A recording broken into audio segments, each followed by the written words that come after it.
Muy buenas noches y bienvenidos a Con otra mirada. Desde hace mucho tiempo los gobiernos de Madrid tienen muy difícil justificar las decisiones que se toman en materia de política exterior, o tendrían muy difícil justificarlas, deberíamos decir, en caso de que alguien les pidiera cuentas, cosa que no es frecuente. Nuestra pertenencia a alianzas militares o el modo de estar en la Unión Europea no son asuntos menores, aunque pocas veces formen parte del debate público. Las crisis energéticas o las crisis agrarias tienen mucho, todo, que ver con el modo en el que España está en el mundo y también con el coste de la luz o del gas que usted paga o con el precio de los alimentos o con que usted, en definitiva, no llegue a fin de mes. No es Putin, no es Ucrania ni es la guerra, es la errática política española que estos días está quedando más en evidencia que nunca. Es una política en la que desde tiempo inmemorial siempre pagan los mismos.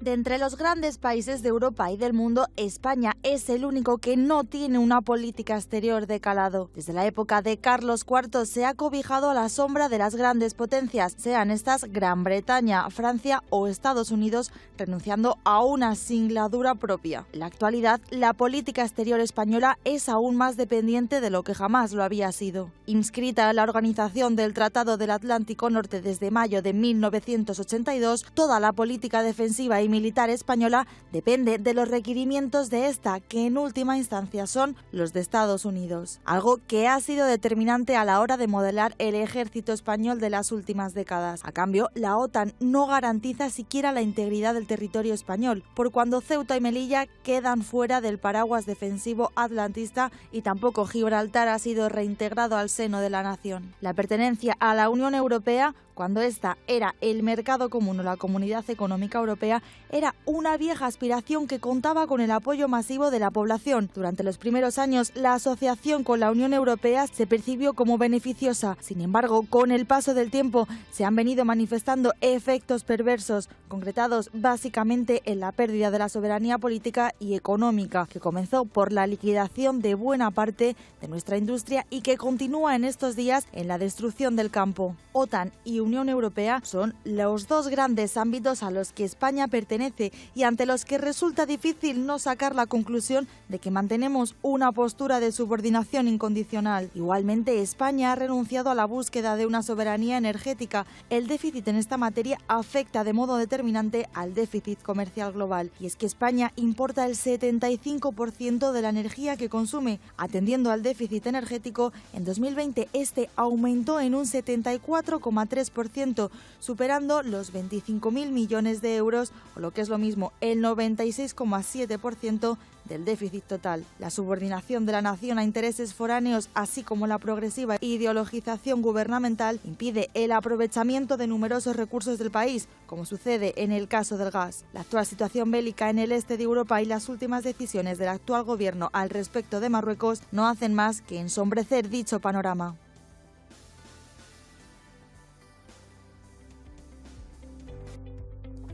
Y esta noche tenemos con nosotros a dos especialistas en la materia. Don Jorge Garris, si es tan amable, acérquese hasta el salón de su casa. Don Jorge, un placer volver a tenerle con nosotros, ya le hemos tenido en alguna ocasión. Y don Pedro Fernández Barbadillo, tome asiento. Don Pedro. Muy buenas, don igualmente, Fernando. ¿Qué le voy a decir a usted? Tome asiento en su butaca, la que es ya su butaca.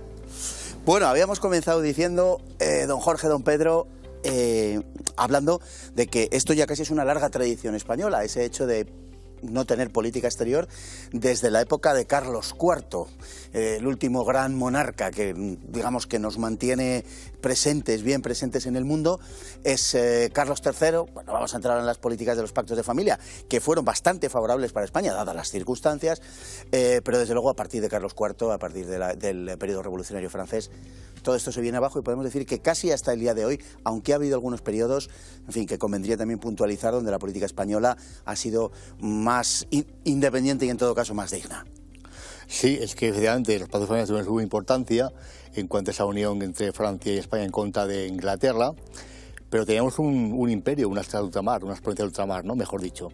Y evidentemente eran apetecidas por Inglaterra, lógicamente, e Inglaterra iba por ellas. Y es un momento crucial, aparte de que España apoyara a las colonias que se emanciparon contra Inglaterra, las colonias americanas, aparte de eso, hay un momento crucial que es 1727, con la Unión Jack, cuando se crea o se funda la Gran Logia Unida de Inglaterra, que lógicamente a través de las logias, los lobbies ingleses van a hacer hincapié y van a hacer su acción directa, solapada con logias de Lautaro y demás, para la emancipación de las colonias americanas, ¿no? Comprando gente, llevando gente a las logias, y recordemos que en la famosa Guerra de Independencia española, o Guerra de Liberación, ya las logias francesas se introdujeron en España, pero ya mucho antes había habido logias inglesas, sobre todo en Gibraltar, que además recordemos que las logias de Gibraltar eran fundamentales en lo que es la Constitución de 1912, esa Constitución que se pinta como el paradigma de la modernidad, bueno, pues tuvo esa influencia. Y a partir de ese momento, pues podemos seguir hablando del tiro liberal, lo que pasó después, la muerte de Fernando VII, María Cristina, pues hablar de todo eso, pero no vamos a hablar de historia. Pero lo que tiene que entender la gente es que a partir de ese momento ya España queda indefectiblemente unida a través de las logias con políticas exteriores que desvirtúan la política propia española. España empieza a perder poder en el mundo.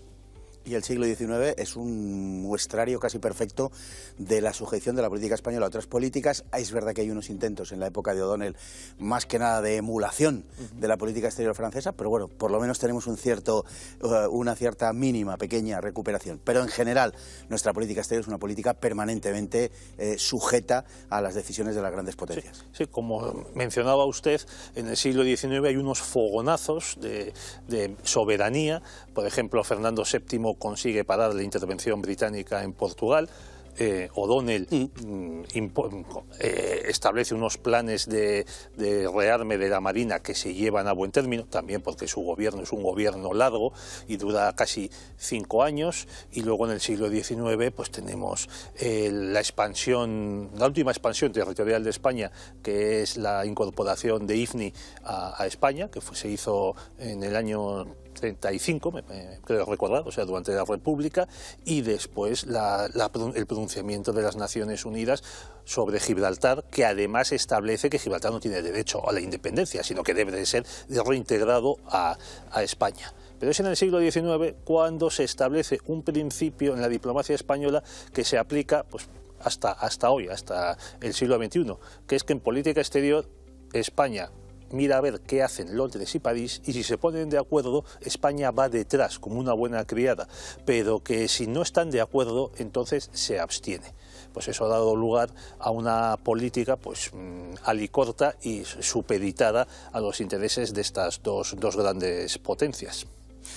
Y esas dos potencias son sustituidas posteriormente, en fecha mucho más tardía, en la segunda mitad del siglo XX, por Estados Unidos. Es un hecho que llega de momento hasta la tercera década del siglo XXI.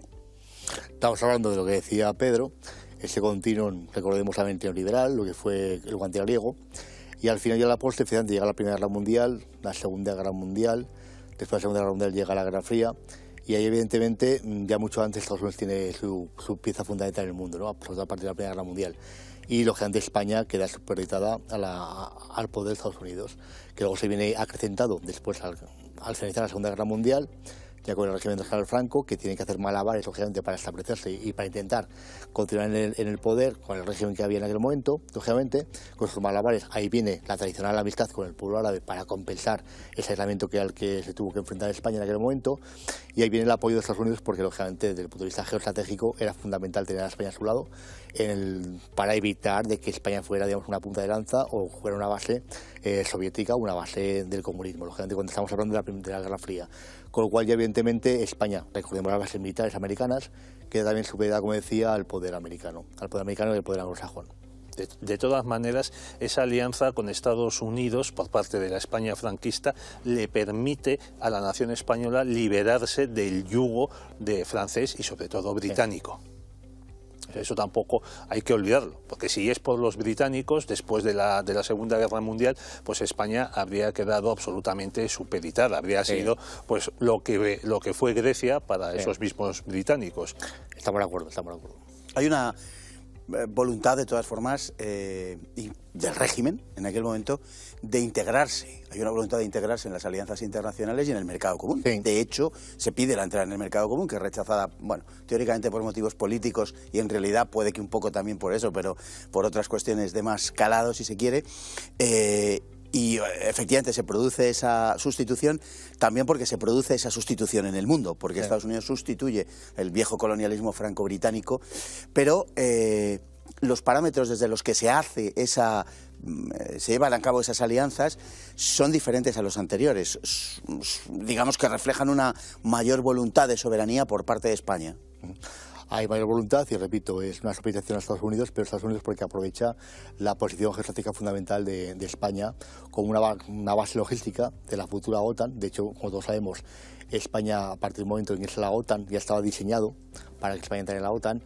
Ya podemos hablar de temas también extraños que ocurrieron en la historia de España contemporánea, como fue lógicamente cuando estaba ya falleciendo, casi estaban en las últimas, el general Franco, lo que fue la figura de Carrero Blanco, el asesinato de Carrero Blanco, que recordemos que Carrero Blanco quería establecer una industria nuclear en España, independiente de cualquier tipo de bloque, tanto del Pacto de Varsovia como del Pacto de la OTAN.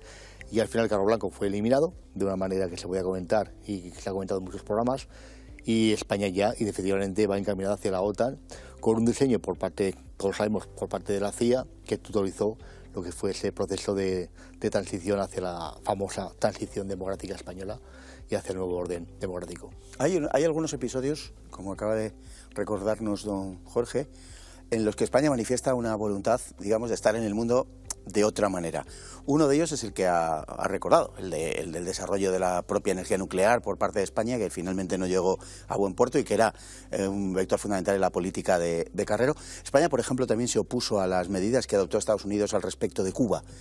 Quiero decir que manifestó una capacidad de actuación en el mundo que hoy, con independencia de cómo se quiera juzgar al régimen o, en fin, lo que se quiera, o al actual gobierno o al gobierno anterior, no estamos en eso, sino en que deberíamos estar hablando de políticas de Estado, y más allá de quién gobierne y más allá incluso del tipo de régimen del que estemos hablando.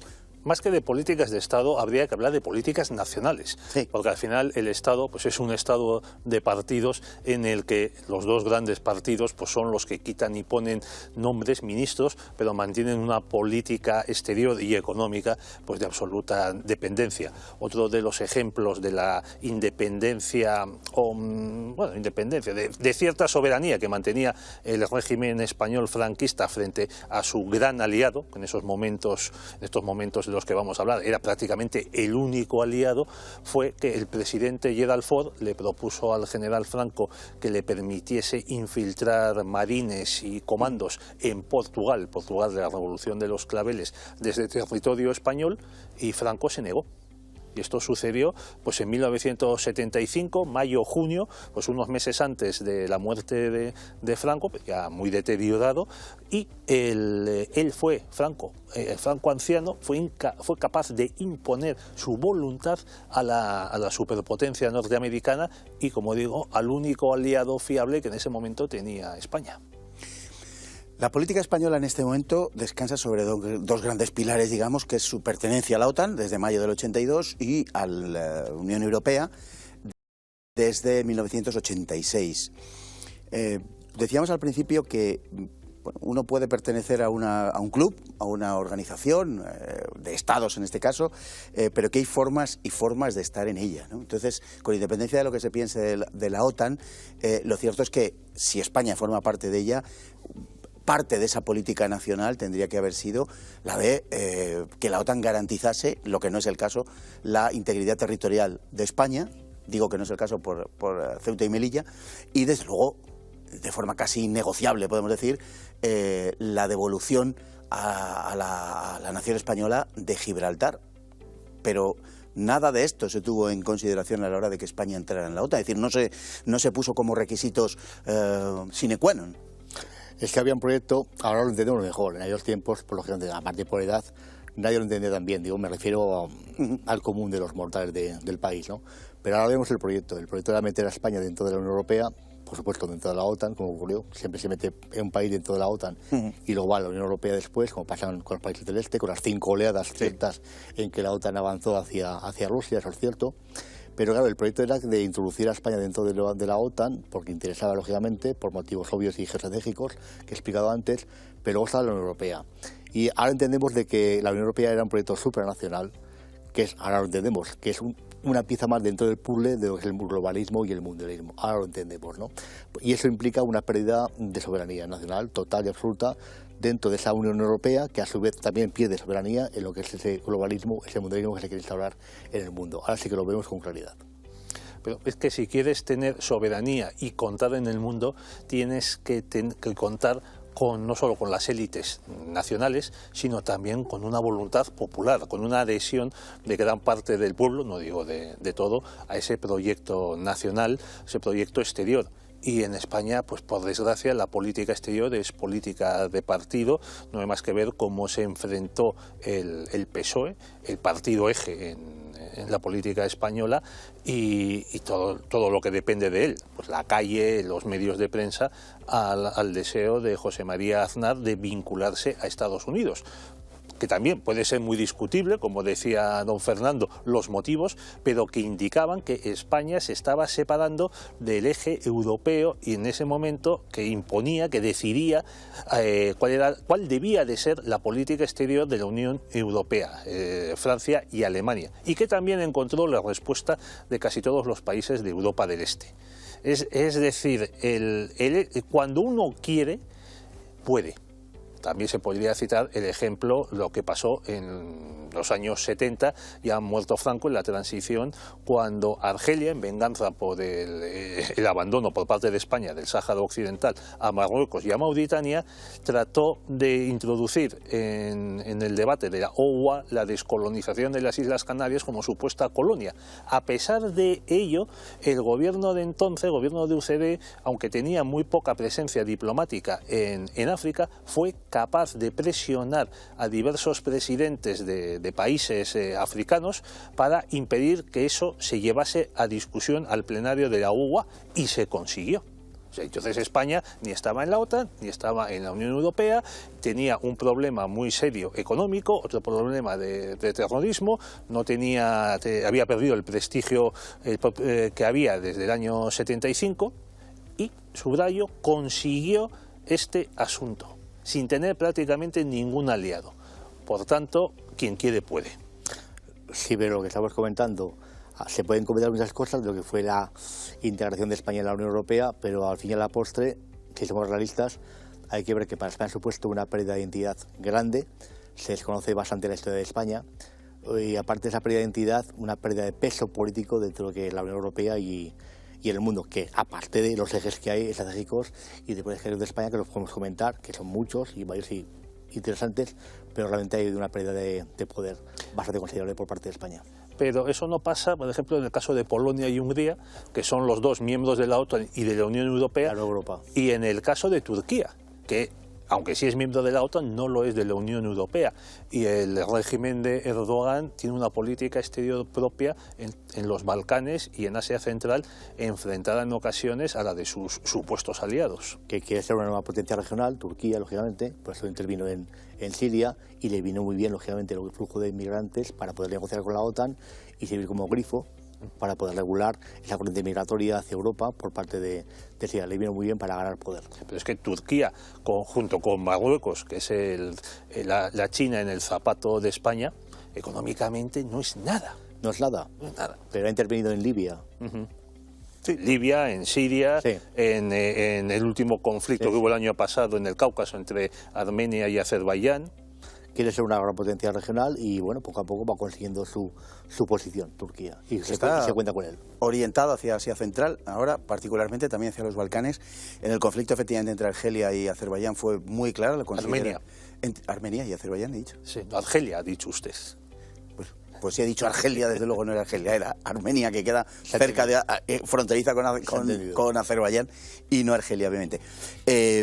Y se inmiscuyó de una forma clara, considera que los azeríes son población turca a la que hay que respaldar, etcétera. Es decir, es un país con una clara vocación exterior y con 70 y muchos millones de habitantes. Económicamente muy débil, con una altísima inflación, apenas tiene clase media. Por eso ha vuelto, y sin embargo la economía está al servicio de la política. Un gran sentimiento de identidad, un gran sentimiento de interior. Eso es. De Ataturk. Eso es, y la economía al servicio de un proyecto, ¿no? Y además está otra vez empezando a girar y a pedir otra vez que la Unión Europea les haga caso. O sea que su vocación centroasiática es cierta, pero no va a abandonar las ventajas que se pueden derivar de tener una asociación privilegiada con la Unión Europea. Pero ha citado usted antes un caso, y lo digo al hilo de una información reciente, un caso que es el de las Islas Canarias, recordando épocas pasadas.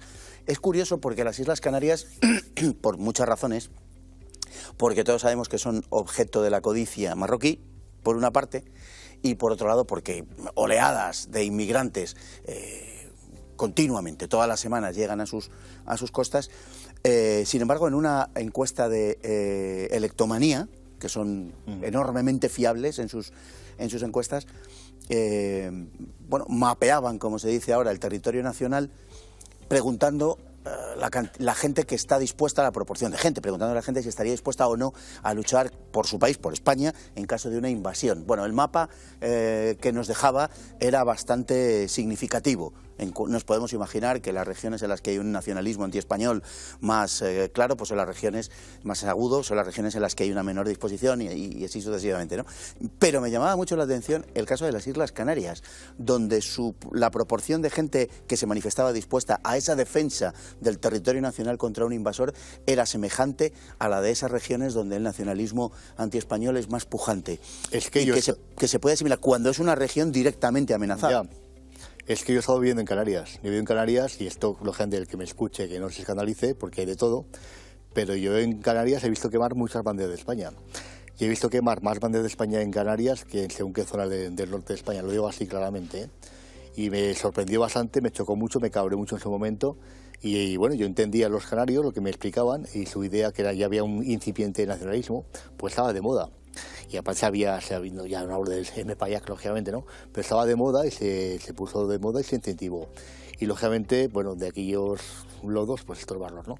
En todo caso, hay que decir que sí que es verdad que en España, como decía anteriormente, lo que se ha producido es una desnacionalización del país, el sentido cultural, desconocemos la gente, desconoce la historia, desconoce lo que es el sentido de identidad, el sentido común de identidad, se ha trabajado en ello, todos sabemos por qué, y lógicamente eso trae problemas.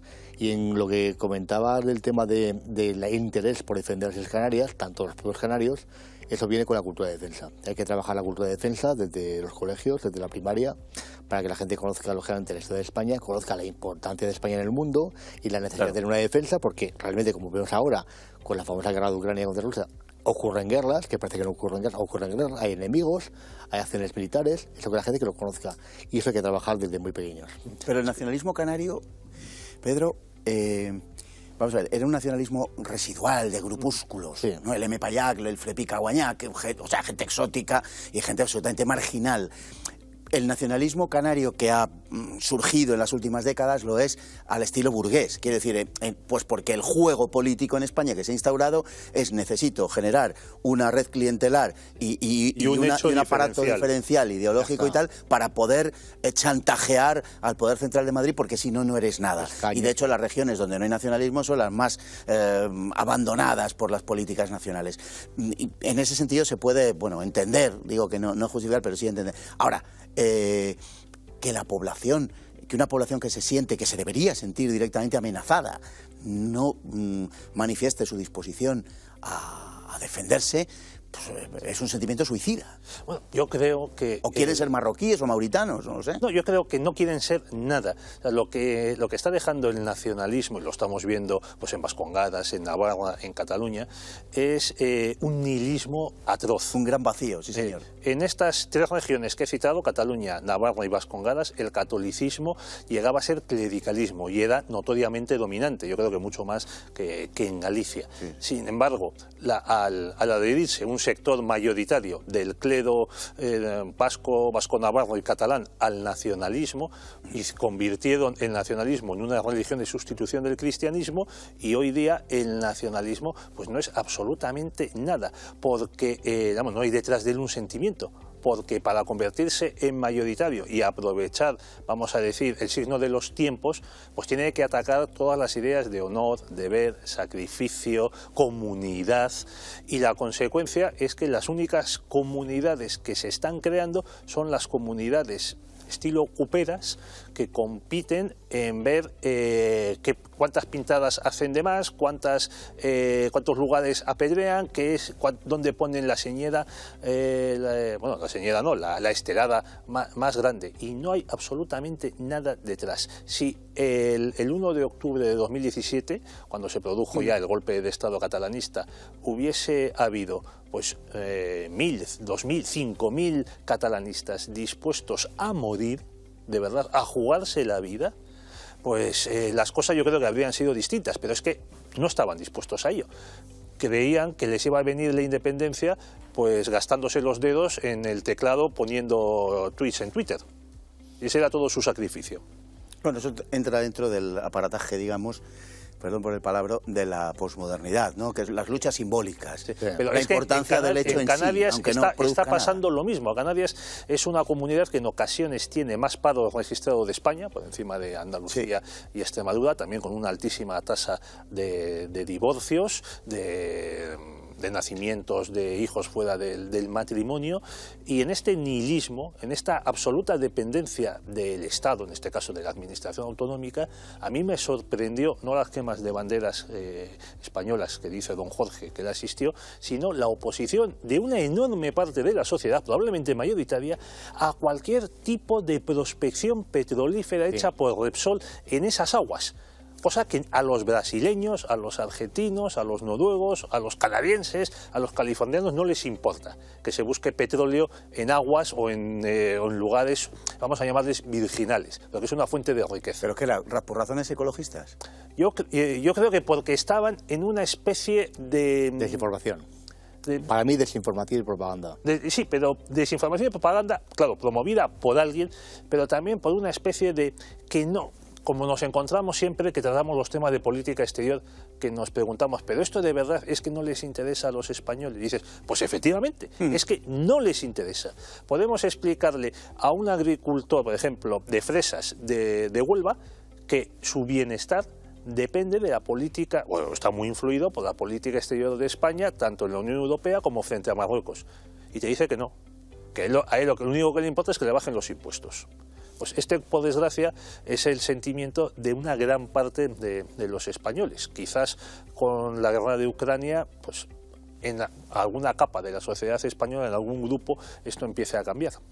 Recordemos que hay mucha población marroquí trabajando en Canarias, que intentan no dar problemas, y que hay mucha propaganda por parte del gobierno marroquí de que hay una buena relación y una buena imagen del pueblo marroquí trabajando en Canarias. Con lo cual, lógicamente, el canario de base, como ha dicho Pedro, está bastante desinformado porque está pendiente de otras cosas y no quiere saber según qué aspectos cruciales y fundamentales, pues se deja influenciar por esa desinformación. Pues si tenemos a la OTAN que no nos ampara en la cuestión de Ceuta y Melilla, que va a ser una cuestión que va a ir planteando problemas de forma creciente, porque si algo saben en Marruecos es husmear cuál es la atmósfera del momento, y saben que España es en este momento enormemente débil, que no tiene el aspecto de que vaya a dejar de serlo, aunque ojalá que nos equivoquemos, por supuesto, pero en los próximos años, que la fragmentación dentro de nuestro país es grande, que tenemos muchos problemas internos, que aunque nuestra economía sea más poderosa que la suya, mucho más poderosa que la suya, sin embargo parece estar al servicio de otras metas, la relación marroquí con la Unión Europea es una relación claramente dependiente en favor de la Unión Europea. Podríamos hacer lo que nos diera la gana con Marruecos, prácticamente, y sin embargo no lo hacemos, es decir, no tenemos esa voluntad, y también habría que ver por qué no la tenemos, la implicación de las élites francesas, españolas, con los marroquíes, con el dinero marroquí, que también es una cuestión curiosa, y que nos lleva a considerar que Marruecos, que no forma parte de la OTAN, aunque tiene un tratado preferencial con la OTAN, es mucho mejor defendida por esta que España, que es miembro de la OTAN. Porque ahora mismo, hace tiempo ya, lógicamente, Marruecos es el principal aliado de Estados Unidos. ¿Y por qué? Porque Marruecos, y España igual, España lo que hace es mantener a la monarquía alawita, porque es el núcleo fundamental, junto con el MACCEN, de control de Marruecos. Marruecos, si no estuviera apoyado por muchas potencias exteriores, la monarquía marroquí me refiero, habría luchas tribales, ¿no? Y de jefecillos, ¿no? Y cabecillas. Sin embargo, sí que es cierto que al mantener esa monarquía, con el calificativo que se le pueda poner, cada uno libremente, se establece una zona de que, para empezar, intenta aplacar lo que es la actividad de Al-Qaeda para el Magreb Islámico, que está trabajando en Mauritania y llega a Mali y nos afecta con un canal, un oleoducto que va hasta Níger, nada más y nada menos, y lógicamente es importante. Y Estados Unidos ha optado desde hace tiempo por Marruecos para que controle lógicamente el estrecho, porque Estados Unidos nunca quiere un mismo país que controle ambas orillas y apoya a Marruecos, y aparte de eso quiere Estados Unidos de que Marruecos, ahora también con capital israelita, también hay que decirlo, con capital israelita, controle, o sea, una pieza fundamental del control del Magreb. Después de la famosa primavera árabe, más llamada primavera árabe, quieren que Marruecos sea una pieza fundamental en el control del Magreb y en la contención de este terrorismo islámico. Para nosotros es importante, estamos viendo hoy el mapa de los gasoductos, sí, desde Argelia, uno que va directamente, más o menos directamente a Almería, y otro que pasa por Marruecos. Ha sido motivo de conflicto en las últimas fechas a tres bandas, entre España, Marruecos y Argelia, también entre Marruecos y Argelia, que han tenido intercambio de disparos en la frontera este pasado otoño, con el resultado de algunos muertos incluso del lado argelino, por un dron marroquí, si no recuerdo mal. Y la posición española ha sido una posición que revela nuestra sujeción a los intereses de Marruecos, que nos ha llevado incluso a enfrentarnos con Argelia, en este momento nuestro primer proveedor y el más seguro por cercanía y por la labor política que se lleva realizando desde hace tiempo. Tenemos una gran dependencia energética, como tú sabes, estamos hablando de gas, de lo que es el punto crucial que se llama de Hassi en Nel, que están colocados donde se bifurca hacia la parte directa que va hacia Almería, que es el Medgaz, que es la principal fuente de abastecimiento de gas gasístico, un 40% a España. Recordemos que España recibe gas en primer lugar de Argelia, también Estados Unidos, en segundo lugar lo recibe de Nigeria y en tercer lugar el Consejo del Golfo. Y vemos la otra línea que va, derivada, que va hacia Tánger, Tánger-Tarifa, Tarifa-Cádiz, que es la de el Magreb Europa, que está cerrada por el conflicto que hay entre Marruecos y Argelia, y que lógicamente esto nos hace bastante más vulnerables, ¿no? Sí que es verdad que España, lógicamente, hace tiempo que, si me permiten expresar, espabiló y fue capaz de crear 8 plantas regasificadoras, tiene 6 puntos de entrada para lo que es el gas licuado por barco y tiene 6 puntos de interconexión con otros gasoductos del mundo. Y lógicamente nuestro problema es que somos una isla energética, porque solamente somos capaces de interconectar con el resto de Europa en no llega al 5%, cuando lo que dijo la Unión Europea hace tiempo es que llegamos al 6%. Y esto nos hace vulnerables, pero ahora, como hemos visto, esa vulnerabilidad no querida nos favorece, entre comillas, con la posibilidad de que el gobierno actual pueda jugar con los precios de la electricidad y bajarlos, porque recordemos que el precio del gas va a unir a la electricidad y viceversa, ¿no? Pero que la dependencia del gas argelino también es un asunto que decidió la propia España, en concreto el gobierno socialista de Felipe González. ¿Qué no nos han hecho a los españoles los socialistas? El PSOE decidió cancelar el programa de construcción de centrales nucleares que mantenía en marcha UCD, heredado del franquismo, heredado y reducido, pero decidió cancelarlo. La moratoria nuclear, moratoria que encima nos hizo pagar a los españoles en el recibo de la luz de varios miles de millones de euros. Y entonces la fuente de energía que buscó el PSOE para sustituir a las centrales nucleares, que habrían sido propias, pues fue el gas de Argelia. Yo me pregunto, en estas cosas no hay que buscar solo un porqué, hay que buscar también un por cuánto. Por cuánto y quién gana con todo esto. Evidentemente, así a Francia, que tiene 60 reactores nucleares, pues le compramos electricidad. Y es más, la propia Francia apoya a Marruecos para que instale su central nuclear. Y la propia Francia se ha negado a construir gaseoductos de enlace con la península ibérica. También es verdad que el gas natural es un hidrocarburo y la Unión Europea, encabezada por la talibán Alemania en estas circunstancias y por algunos talibancitos locales, como Teresa Rivera, pues están en contra de cualquier tipo de hidrocarburo que se use para la energía, para por ejemplo, generar energía. Incluso también en contra de las centrales nucleares. Bueno, cada vez menos talibán Alemania, ¿eh? Ya vemos a Alemania para reaccionar. No, Alemania mantiene cerradas 3 centrales nucleares que cerró a finales de diciembre y va a cerrar las 3 que le quedan operativas. Ahora bien, ¿cómo está sustituyendo esa producción de energía? Con carbón propio. Bueno, primero con carbón propio y segundo, está diciendo que hay que revisar ese discurso antinuclear. Sí, en Alemania ya están abriendo ese debate. Energía verde. Sí. efectivamente ha inducido a que Europa denomine a la energía nuclear como energía verde. Hay una voluntad de cambiarlo, hay una voluntad de romper esa dependencia y de tratar de ser lo más independientes y soberanos posibles a través de la energía nuclear, porque es muy difícil cambiar el discurso de pronto y de repente, además tienes construida toda una economía sobre eso. Pero a mí hay una cosa que me llama poderosísimamente la atención y que no consigo explicarme si no es desde, digamos, la mala fe, no la mía, sino la de aquella que le achaco a quienes acuso en este caso, ¿no? El programa nuclear en España, que es suspendido, resulta que básicamente se transforma en una compra de esa energía a Francia, alegando cuestiones de seguridad. Cuestiones de seguridad que si en algún momento pudieron ser medianamente explicables, realmente no lo eran en ningún caso. Pero, en fin, sirvieron para construir un discurso, hoy en día son inaceptables, porque la seguridad de las nucleares, en fin, es prácticamente, dentro de términos humanos, absoluta, ¿no? Pero es que además de acaecer cualquier accidente, Dios no lo quiera, desde luego no nos iba a servir, puesto que le compramos esa energía a Francia, no nos iba a servir decir, oiga, que nosotros somos otro país, es decir, la nube tóxica... Los átomos se pararían en los Pirineos. Claro, no entienden de cuestiones de soberanía, lo cual significa que es una estupidez todo el discurso construido sobre la inseguridad, en primer lugar. Y en segundo lugar es que además los residuos de la producción que nos venden a nosotros nos los tenemos que comer nosotros.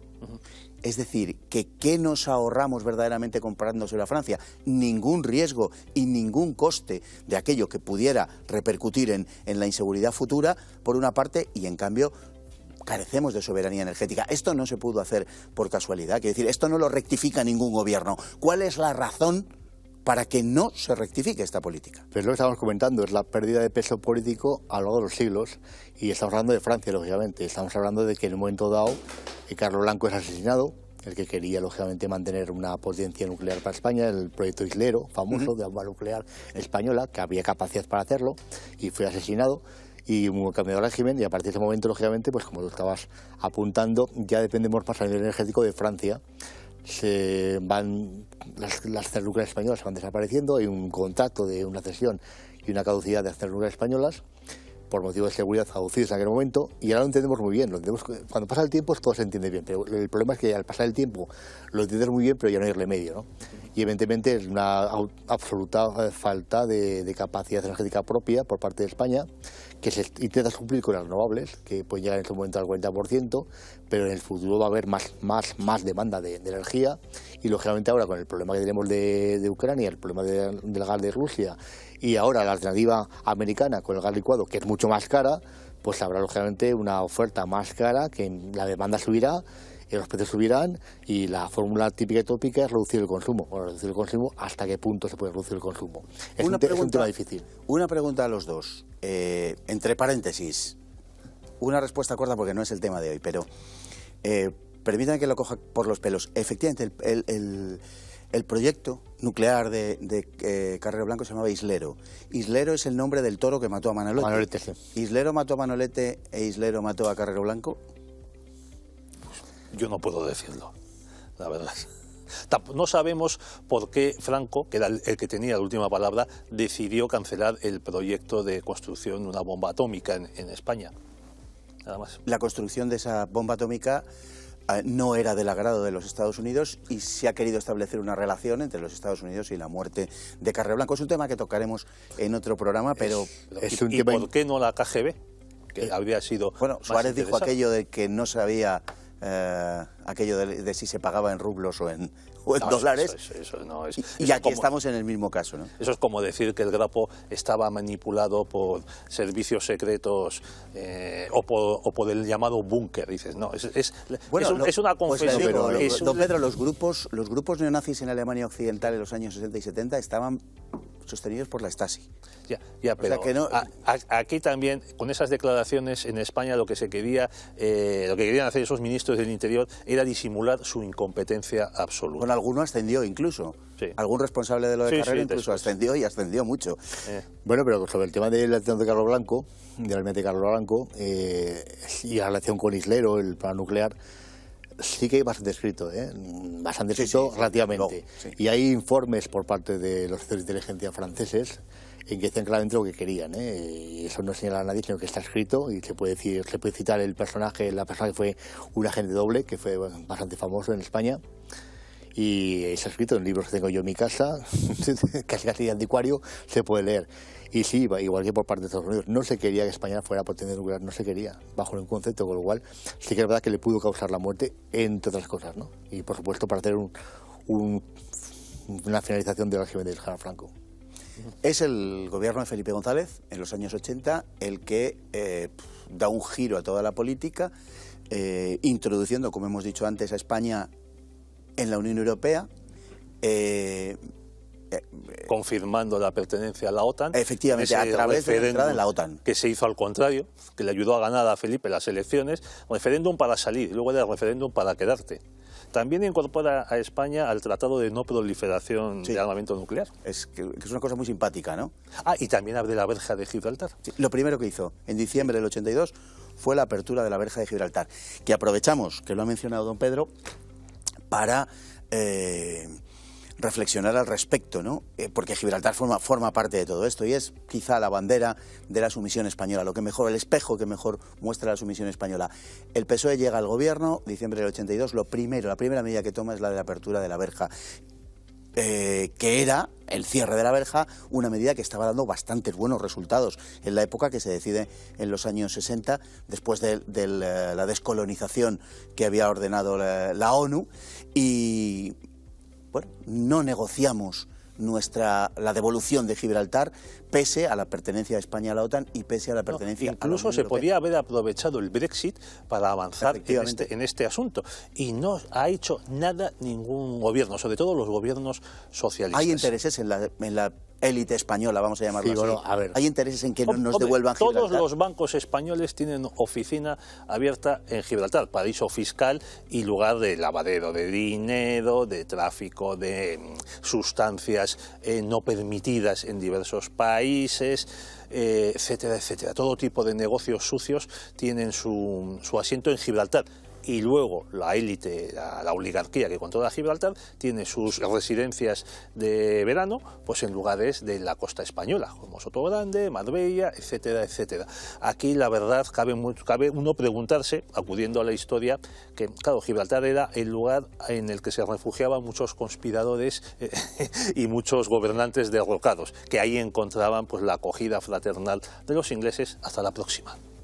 Sí, yo tuve la suerte de ver cosas en Gibraltar que normalmente la gente cuando va ahí no puede ver, y es imposible que Gibraltar vuelva a ser España en ningún momento, es imposible, por todo lo que hay metido, tanto a nivel militar como a nivel estratégico y también por supuesto a nivel financiero. Como bien ha dicho Pedro, es un paraíso fiscal en que mucha gente tiene dinero ahí. Luego está el fenómeno de la línea de Concepción, que está empobrecido gracias a Gibraltar, pero que depende de Gibraltar. Y ya en tiempos modernos, como sabemos, Gibraltar es una cabeza de lanza de lo que es el tráfico humano y el tráfico de mercancías ilegales que van a través de Almería, Algeciras, en fin. Es una zona controlada por Gibraltar, que en Gibraltar no la afecta directamente, pero sí que desvía hacia lo que es el puerto de Algeciras, que hoy en día está controlado por mafias colombianas y por todo tipo de mafias, una puerta de entrada de cocaína, de drogas y también de tráfico humano. Es un auténtico vertedero. Exactamente.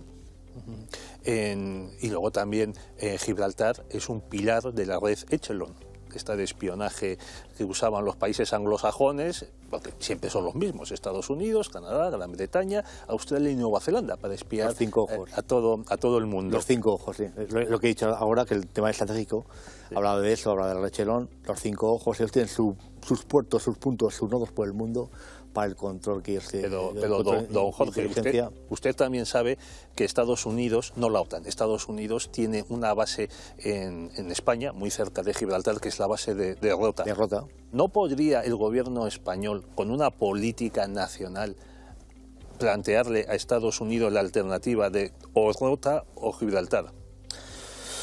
Creo que no tiene fuerza. Y es más, esa base de Rota ahora peligra, entre comillas, porque Marruecos, que es el gran amigo de Estados Unidos, quiere instalar la base Tan-Tan cerca de... Con lo cual, a lo mejor la base Tan-Tan llega un momento que sustituye la base de Rota. No tienen fuerza para eso. Marruecos está recabando la ayuda, el apoyo de numerosas potencias que lo son de verdad. Por supuesto, tiene la amistad incondicional de los Estados Unidos, pasan las diferentes administraciones norteamericanas Sí. y cada cual le da más. Recordemos que Donald Trump, el reconocimiento del Sáhara, que ahora Estados Unidos ha vuelto a manifestar su incondicionalidad en el respaldo a Marruecos, que le está vendiendo F-35, que está armando al país. Israel está también apoyando militarmente a Marruecos y además con peligro para la ciudad de Melilla, porque lo que ha instalado está muy cerca de Melilla y además va a hacer prospecciones en el desierto de carácter económico. Es decir, que los lazos se están estrechando muchísimo, aunque son lazos que llevan ya una década, aunque se hayan intensificado el último año, pero que llevan ya una década. China, exactamente igual, en la zona norte de Marruecos está desarrollando una gran cantidad de intereses económicos, mirando también el conocido Monte Tropic y el telurio que hay allí y tal. Da la impresión de que, siendo más débil, ciertamente, pero Marruecos está jugando muy bien sus bazas, está actuando de una forma absolutamente descarnada, defendiendo sus intereses de una manera admirable en muchos sentidos, mientras España o no hace nada o lo que hace, lo efectúa desde una política de subordinación a Marruecos. Más que de subordinación a Marruecos, es que es el papel que ahora mismo le toca jugar. Repito, Estados Unidos ha invertido mucho como ya has comentado, en Marruecos, aparte de capital israelita, aparte de capital chino, porque, repito, Marruecos, y sé que era Marruecos, que es una concepción ideológica casi fanática religiosa por parte del pueblo marroquí, que lo va consiguiendo poco a poco, es ser una fuente fundamental de estabilidad para el Magreb. Recordemos la famosa primavera árabe, que afectó a todos los países, pero a Marruecos apenas lo afectó.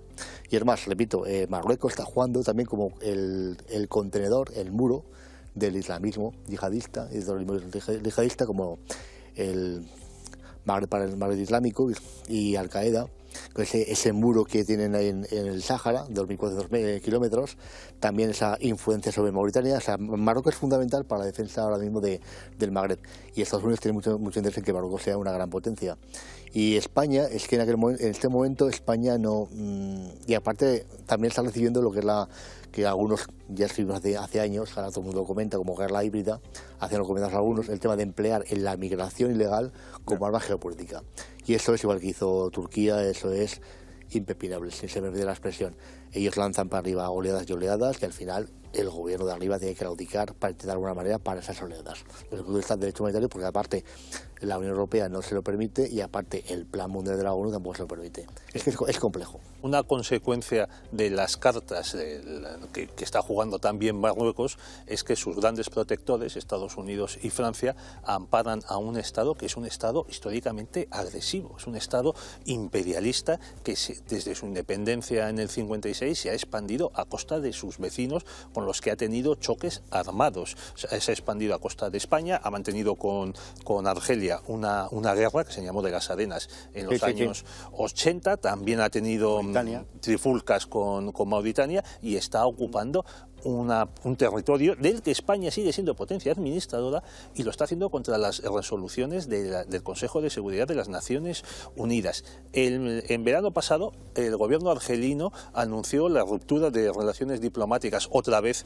con Marruecos, y como justificación dio una lista de distintas agresiones y actos hostiles, y entre ellos estaba, por parte de Marruecos, pues apoyar a un partido separatista en la Kabila, emplear el programa israelí de espionaje informático Pegasus para controlar, interferir las comunicaciones en Argelia, y hasta provocar incendios forestales. Marruecos también está usando la inmigración establecida en Europa Occidental para colocar espías y antenas que le informen de lo que piensan esos gobiernos, y a la vez causar problemas internos. Por ejemplo, Hassan II está aprobado en Francia, judicialmente, financió algunas de las campañas electorales de Jacques Chirac, como Sarkozy recibió también dinero de Gaddafi. Y ya sabemos todos cómo acabó Gaddafi. Sí, señor. Una pregunta, que nos queda un minuto nada más, pero yo creo que es inevitable, a la luz de lo que estamos comentando, el futuro de Ceuta y Melilla es problemático. El futuro de Ceuta y Melilla es problemático porque a nivel demográfico, y la demografía manda, ya está casi tomado por Marruecos. A nivel militar cada día está más aprisionado, Y sí que es verdad que si no hay una voluntad por parte de España de conservar Ceuta y Melilla, que yo me imagino que en el futuro, porque ya gente lo ha expresado públicamente, ¿no? Gente que sabe bastante del tema, de que al final habrá un conflicto, pues se recurrirá como siempre a la cosoberanía y paulatinamente pasará una cesión a Marruecos. Está hablando de décadas y décadas. Pero si no hay una voluntad propia de España de mantener Ceuta y Melilla tal como son ahora, con este estatus que hay, pues poco a poco Marruecos hará con Ceuta y Melilla. Una alternativa que podría jugar España es repetir la alianza que intentó establecer José María Aznar con el gobierno argelino, en concreto con Bouteflika, que sentó fatal tanto en Marruecos y en Francia como dentro del lobby pro-marroquí que hay en España y que es muy extenso. Y uno de los primeros actos que realizó Zapatero durante su primer año de gobierno fue precisamente romper esa alianza y volver a la sumisión o la buena vecindad con Marruecos, hasta el punto de que él dijo que en 6 meses iba a solucionar el conflicto del Sáhara. No lo solucionó él, pero parece que a su condiscípulo y correligionario Pedro Sánchez sí le ha tocado esa decisión. Yo lo que iba a decir es que la política exterior española en este momento no va precisamente por hacia un acercamiento a Argelia, sino todo lo contrario, incluso con quebranto evidente de los intereses españoles. Es que, vamos a ver, desde un punto de vista lógico, económico, España tiene mucho más que ganar de Argelia que de Marruecos, porque de Marruecos, o sea, el primer elemento económico en Marruecos, de mayor importancia, son las remesas de los emigrantes establecidos, claro, entre otros, en España. En cambio, Argelia exporta hidrocarburos, es cierto que es más del 90% de sus exportaciones, pero España le compra, tiene una dependencia buscada por la propia España del gas natural argelino, y encima también podría haber una buena vecindad, una alianza en la que los dos países ganasen, España y Argelia, enfrentándose a esa pinza que forman históricamente Francia y Marruecos, porque Marruecos ha atacado militarmente a ambos países, a España y a Argelia. Así es, tendremos que volver sobre este tema porque es permanente. En cuanto a lo que a nosotros nos afecta a la política exterior española, lo vamos a tener, lo tuvieron nuestros padres, lo tenemos nosotros, bueno, lo tuvieron nuestros bisabuelos, tatarabuelos, pero no vamos a remontarnos, lo tenemos nosotros y lo tendrán nuestros hijos y no sé si nuestros nietos, pero en fin. Muchísimas gracias, don Jorge, por estar hoy con nosotros. Un placer. Gracias por venir a compartir este tiempo con nosotros e iluminarnos con sus amplios conocimientos. Muchas gracias y un placer. No exagero nada al decirlo, y lo mismo le digo a don Pedro Fernández Barbadillo. Muchísimas gracias. Es un placer. Y a todos ustedes por estar ahí cada noche con nosotros, aguantándonos y esperamos que escuchándonos incluso. Nos vemos mañana, Dios mediante.